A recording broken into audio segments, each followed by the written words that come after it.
Chapter 13 रात शांत थी, लेकिन शनिवार की सुबह जब कैनेडी जागा तो उसने थकान और बुखार जैसी ठंड की शिकायत की। मौसम बदल रहा था, बादलों से ढका आसमान एक नई बाढ़ के लिए आपूर्ति कर रहा था। ज़ुंगोमोरो देश एक उदास क्षेत्र है, जहां लगातार बारिश होती है, शायद जनवरी के महीने में कुछ हफ्तों को छोड़कर। हमारे यात्रियों को भीगने में बहुत देर नहीं लगी। उनके नीचे सड़कें, जो नालों से कटी हुई थीं, एक तरह की तात्कालिक बाढ़, जल्द ही अव्यावहारिक हो गईं, क्योंकि वे कांटेदार झाड़ियों और विशाल लताओं या रेंगने वाली लताओं से उलझी हुई थीं। कैप्टन बर्टन ने जिन सल्फ्यूरेटेड हाइड्रोजन उत्सर्जनों का उल्लेख किया है, उन्हें स्पष्ट रूप से सूंघा जा सकता था। उनके बयान के अनुसार, और मुझे लगता है कि वो सही हैं, डॉक्टर ने कहा, कोई भी आसानी से विश्वास कर सकता है कि हर झाड़ी के पीछे एक लाश छिपी हुई है। यह एक बदसूरत देश है, जो ने आह भरते हुए कहा, और मुझे ऐसा लगता है कि मिस्टर कैनेडी इस देश में रात बिताने के बाद भी बेहतर नहीं हुए हैं। खिलाड़ी ने कहा, सच बताऊं तो मुझे बहुत तेज बुखार है। इसमें कोई विशेष बात नहीं है, मेरे प्यारे डिक, क्योंकि हम अफ्रीका के सबसे अस्वस्थ क्षेत्रों में से एक में हैं, लेकिन हम यहाँ अधिक समय तक नहीं रहेंगे, इसलिए चलो चलें।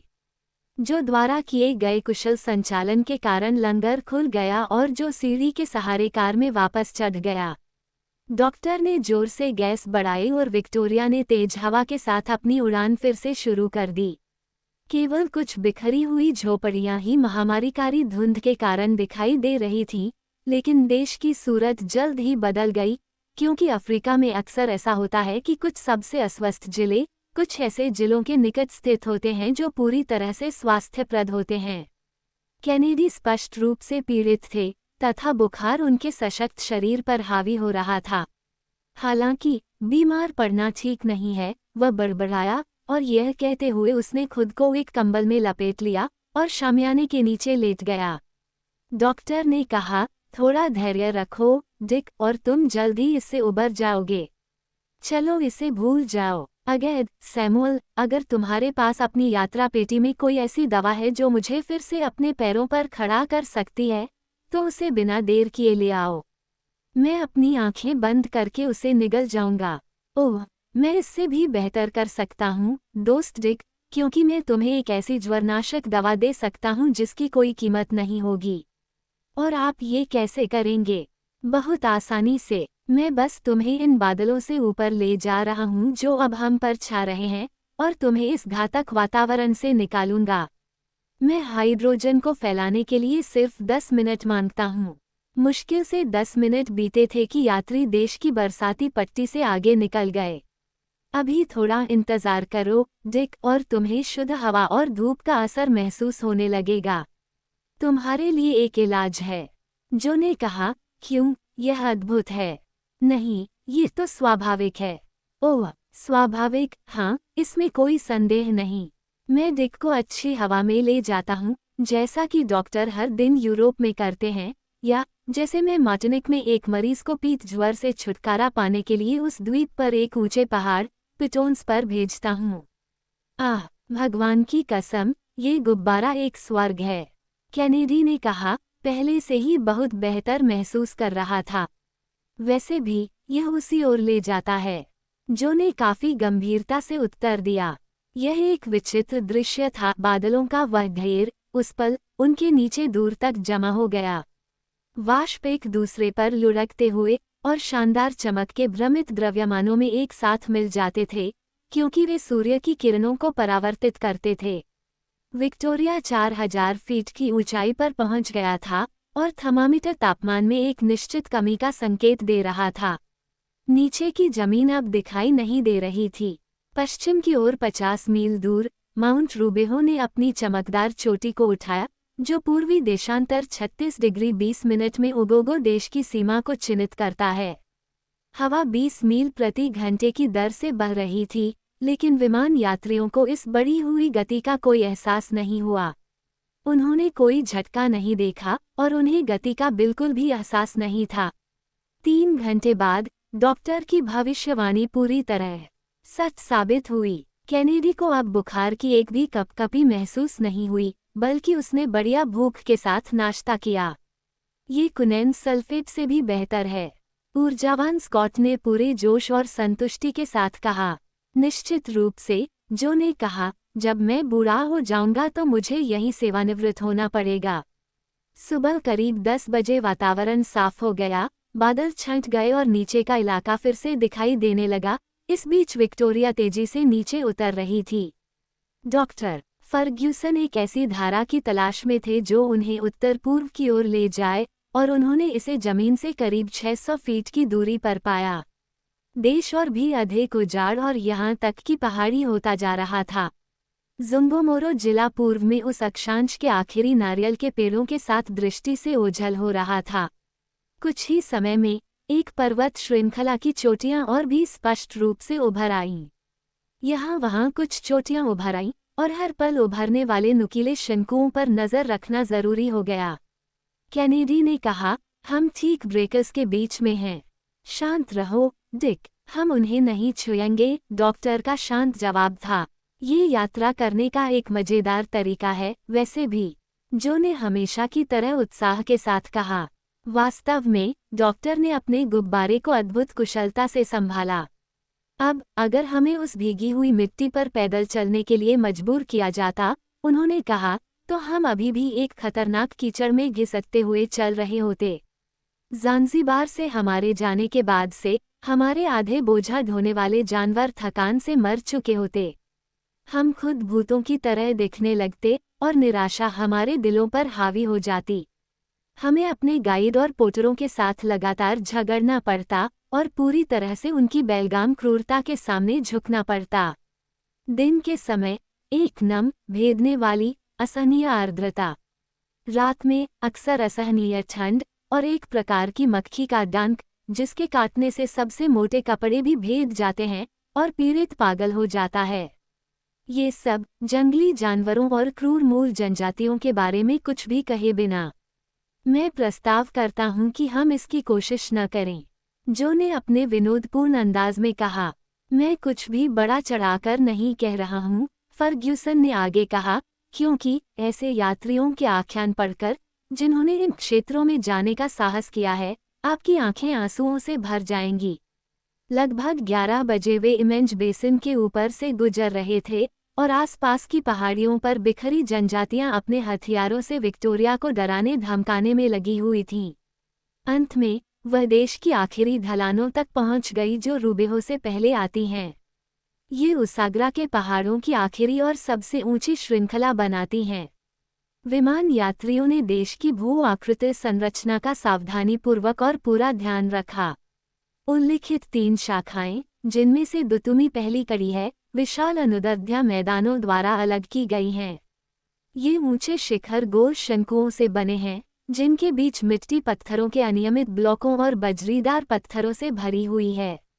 इन पहाड़ों की सबसे अचानक ढलान ज़ांज़ीबार तट का सामना करती है, लेकिन पश्चिमी ढलान केवल झुके हुए मैदान हैं। मिट्टी में गड्ढे काले, समृद्ध दोमट मिट्टी से ढके हुए हैं, जिस पर बहुत ज्यादा वनस्पति है। विभिन्न जल धाराएं पूर्व की ओर से होकर गुजरती हैं, और आगे बढ़कर किंगानी में प्रवाहित होती हैं, जो गूलर, इमली, कैलाबश और ताड़ के पेड़ों के विशाल झुरमुटों के बीच है। डॉक्टर फर्ग्यूसन ने कहा, ध्यान दें, हम रूबेहो के पास पहुंच रहे हैं, जिसका नाम देश की भाषा में हवाओं का मार्ग दर्शाता है, और हमें एक निश्चित ऊंचाई पर इसके दांतेदार शिखरों को दोगुना करना चाहिए। अगर मेरा चार्ट सटीक है, तो हम 5000 फीट की ऊंचाई तक चढ़ने जा रहे हैं। क्या हमें अक्सर वायुमंडल के उन सुदूर ऊपरी बेल्टों तक पहुंचने का अवसर मिलेगा? बहुत कम ही। अफ्रीकी पहाड़ों की ऊंचाई यूरोपीय और एशियाई पर्वतमालाओं की तुलना में काफ़ी मध्यम प्रतीत होती है, लेकिन किसी भी मामले में हमारे अच्छे विक्टोरिया को उन्हें पार करने में कोई कठिनाई नहीं होगी। बहुत ही कम समय में गैस गर्मी की क्रिया के तहत फैल गई, और गुब्बारे ने एक बहुत ही निश्चित आरोही गति पकड़ ली। इसके अलावा हाइड्रोजन के फैलाव में कोई खतरा नहीं था, और गुब्बारे की विशाल क्षमता का केवल 3/4 हिस्सा ही भरा था जब बैरोमीटर ने 8 इंच के अवसाद से 6000 फीट की ऊंचाई की घोषणा की। क्या हम इतनी ऊंचाई तक बहुत दूर तक जाएंगे? जो ने पूछा। डॉक्टर ने कहा, पृथ्वी के वायुमंडल की ऊंचाई 6000 फैदम है और एक बहुत बड़े गुब्बारे के साथ कोई बहुत दूर तक जा सकता है। यही श्रीमान ब्रियोशी और गे लुसाक ने किया, लेकिन फिर उनके मुंह और कानों से खून बहने लगा। सांस लेने लायक हवा की कमी थी। कुछ साल पहले 2 निडर फ्रांसीसी, श्रीमान बैरल और बिक्सियो, भी बहुत ऊंचे इलाकों में गए थे, लेकिन उनका गुब्बारा फट गया और वे गिर गए। कैनेडी ने अचानक पूछा। निश्चित रूप से उन्होंने ऐसा किया, लेकिन जैसा कि विद्वानों को हमेशा गिरना चाहिए, अर्थात खुद को चोट पहुंचाए बिना। ठीक है सज्जनों, जो ने कहा, आप चाहें तो उनके गिरने की फिर से कोशिश कर सकते हैं, लेकिन जहां तक मेरा सवाल है, जो कि एक मूर्ख हूं, मैं मध्यम ऊंचाई पर रहना पसंद करता हूं, न तो बहुत ऊपर न ही बहुत नीचे। बहुत महत्वाकांक्षी होना ठीक नहीं होगा। 6000 फीट की ऊंचाई पर वायुमंडल का घनत्व पहले से ही बहुत कम हो चुका है, ध्वनि को मुश्किल से पहुंचाया जा सकता है और आवाज इतनी आसानी से नहीं सुनी जा सकती। वस्तुओं का दृश्य भ्रमित हो जाता है, नज़र अब किसी भी चीज को नहीं देखती, बल्कि बड़े, काफी अस्पष्ट पिंडों को देखती है। सतह पर मौजूद मनुष्य और जानवर बिल्कुल अदृश्य हो जाते हैं। सड़कें और नदियां धागों की तरह दिखने लगती हैं और झीलें तालाबों में सिमट जाती हैं। डॉक्टर और उसके मित्र स्वयं को बहुत ही असामान्य स्थिति में महसूस कर रहे थे।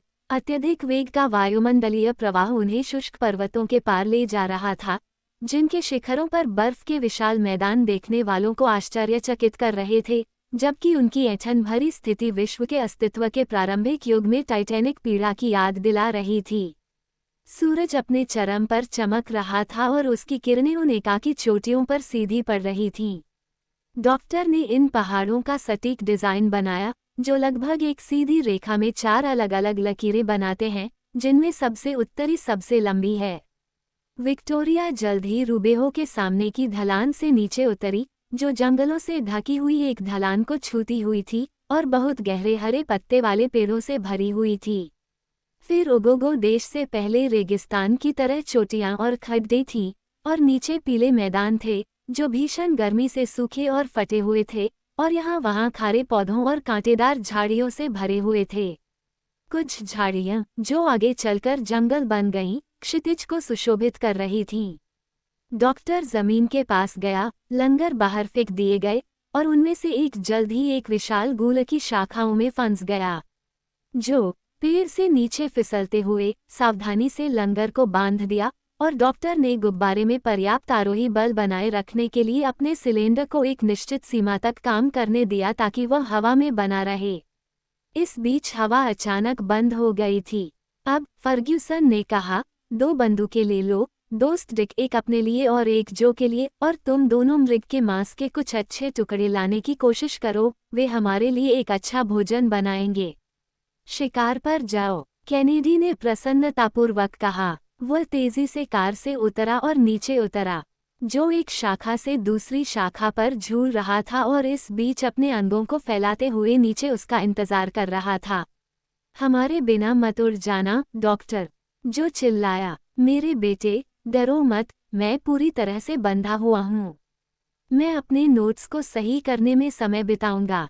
तुम्हारे लिए शिकार अच्छा रहा, लेकिन सावधान रहना। इसके अलावा यहाँ अपनी पोस्ट से मैं देश का चेहरा देख सकता हूँ, और अगर मुझे थोड़ी सी भी संदिग्ध चीज नजर आती है, तो मैं एक संकेत गोली चलाऊंगा और उसके साथ तुम्हें घर वापस आना होगा। कैनेडी ने कहा, सहमत, और वे चले गए।